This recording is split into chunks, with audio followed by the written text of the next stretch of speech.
আপনি জানেন কিনা আমি জানি না, কিন্তু আপনি ইতিহাসের পাতায় যতবার দেখবেন ততবারই আপনি বুঝতে পারবেন যে ছেলেরা কখনো মেয়েদেরকে ছেড়ে যায় না, বরং মেয়েরাই ছেলেদেরকে ছেড়ে যায়।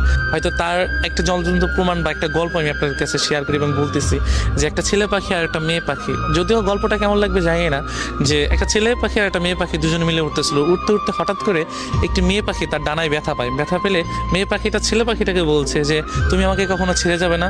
ছেলে পাখিটা ওই কথা শুনে মেয়ে পাখিটাকে বললো যে তোমাকে আমি কোনোদিনও ছেড়ে যেতে পারবো না। সেই কথা বলে তার একটি ডানা সে ভেঙে ফেলে। ফেলার পরে তাদের অনেক দিন পর একটা তুফান আসে, মানে একটা ঝড় আসে।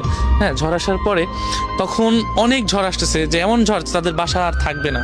যদিও দুজনকে খুবই ভালোবাসতো, এতটাই ভালোবাসতো যে প্রকাশ করার মতো না, যদিও গল্প যেটা।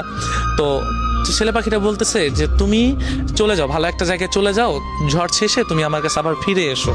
তো মেয়ে পাখিটা কি করলো, যে চলে গেল। চলে যাওয়ার পর তো অনেক ঝড় আসার পরে তখন ছেলে পাখিটা ওই ঝড়ে মারা গেল। মারা যাওয়ার পরে তো ঝড় শেষে মেয়ে পাখিটা আসার পরে দেখছে যে নিচে লেখা যে তুমি যদি একটিবার বলতে যে আমি তোমাকে ছেড়ে কখনো যাব না, তবে আমি এই ঝড়টাকে যত কষ্টই হোক পার করে দিতাম, আমরা দুজন সারা জীবন একসাথেই থাকতাম।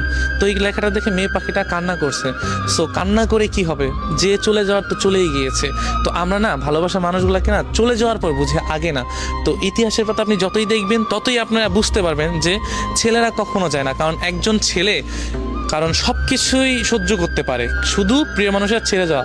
এবং প্রিয় মানুষ যদি থাকতে চায়, সে যত কষ্টই হোক, এমন দুনিয়াতে অনেক কিছুই আছে যে একজন ছেলে একটা মেয়ের